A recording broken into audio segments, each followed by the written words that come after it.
అవకాశం ఉంది, భయపెట్టే టైం తీసుకునే అవకాశం ఉంది. నువ్వు రాత్రి 9 గంటలకు నోటీస్ ఇచ్చి పొద్దుగాల రమ్మన్నావు. నువ్వు ఇచ్చినప్పుడు నేను సిద్దిపేటలో ఉన్నా. వాస్తవాన్ని నా కొడుకు ఈరోజు సాయంత్రం అమెరికా పోతున్నాడు. అయినా కూడా మాకు తప్పు చేయలేదు గనక భయపడాల్సిన అవసరం లేదు గనక ధైర్యంగా సిట్టు ముందుకు వెళ్తున్నాం. అడిగిన ప్రశ్నలకు సమాధానం చెప్తాం. ఆల్రెడీ నువ్వు నా మీద ఫోన్ ట్యాపింగ్ పెడితే హైకోర్టు కొట్టేసింది, సుప్రీంకోర్టు కొట్టేసింది. అయినా మళ్ళా నోటీస్ ఇచ్చినావు. నువ్వు ఎన్ని నోటీసులు ఇచ్చినా, ఎన్నిసార్లు పిలిచినా తప్పకుండా హాజరవుతాం. అడిగిన దానికి సమాధానం చెప్తాం. ఎట్ ద సేమ్ టైం నువ్వు డైవర్షన్ పాలిటిక్స్ చేసినా మేము డైవర్ట్ కాము. నిన్ను ప్రశ్నిస్తూనే ఉంటాం, నీ వెంట పడుతూనే ఉంటాం, నీ కుంభకోణాలు బయట పెడుతూనే ఉంటాం. నీ యొక్క దండుపాలెం మూట ఏదైతే మీ కేబినెట్ ఉందో, మీ కేబినెట్ లో పంపకాల వాటాలు, మీ కేబినెట్ దోపిడిని తెలంగాణ ప్రజల పక్షాన ప్రశ్నిస్తూ ఉంటాం. మేము కేసీఆర్ నాయకత్వంలో ఎదిగిన పిల్లలం, ఉద్యమకారులం.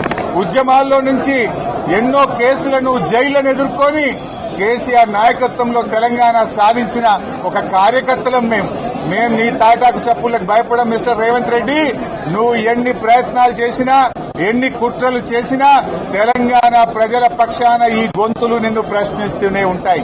మా పోరాటం కొనసాగుతూనే ఉంటుంది. మాకు తెలుసు ఇవాళ మున్సిపల్ ఎన్నికలు వచ్చినాయని డ్రామా నడుపుతున్నావు నువ్వు. ఈ సీరియల్ మళ్ళా నడుపుతావు నువ్వు. మున్సిపల్ ఎన్నికల ముందు వరుసగా నోటీసులు ఇస్తావు. 2 ఏళ్లయింది. ఏం పట్టుకున్నావు నువ్వు? ఇలా ఉన్నదేమున్నది? ఇవాళ ఏదో కొండందవి ఎలుకని పెట్టినట్టు నువ్వు మున్సిపల్ ఎన్నికల ముందు ఈ డ్రామా నడుపుతా ఉన్నావు. ఇప్పటికే కాళేశ్వరం కమిషన్ మీద డ్రామాలు నడిపినావు, కమిషన్లు వేసినావు, సీట్లు వేసినావు. ఎన్ని చేస్తావు ఇంకా? నువ్వు ప్రజలకిచ్చిన హామీలు అమలు చేయి. ఈ చిల్లర రాజకీయాలు బంద్ పెట్టు. ఈ చిల్లర రాజకీయాలతో ప్రజల దృష్టిని ఏమార్చలేవు. ప్రజలకు కావాల్సింది ఎరువులు, ప్రజలకు కావాల్సింది రైతు బంధు, ప్రజలకు కావాల్సింది 4000 పెన్షన్, ప్రజలకు కావాల్సింది ఇవాళ మహిళలకు 2500, నీ తులం బంగారం, ఎస్సీ ఎస్టీ బీసీ పిల్లలకు ఫీజు రియంబర్స్మెంట్ కావాలి, మొదటి ఏడాదిలో ఇస్తానన్న 2 లక్షల ఉద్యోగాలు కావాలి. ప్రజలకు ఇచ్చిన హామీలు అమలు చేయి. మా మీద కేసులు పెట్టు, అటెన్షన్ డైవర్షన్ చేసో, డైవర్షన్ పాలిటిక్స్ తో తప్పించుకోలేవు రేవంత్ రెడ్డి. మేము ఇంకా గట్టిగా నిన్ను ప్రశ్నిస్తూనే ఉంటాం, ప్రజల పక్షాన పోరాడుతూనే ఉంటాం. రేపు మున్సిపల్ ఎన్నికల ఎజెండా ఒక్కటే, నీ 6 గ్యారెంటీలు. మున్సిపల్ ఎన్నికల్లో ఎజెండా నీ 420 హామీలు. మున్సిపల్ ఎన్నికల్లో ఎజెండా మా నిరుద్యోగ యువకులకు ఇచ్చే 2 లక్షల ఉద్యోగాలు.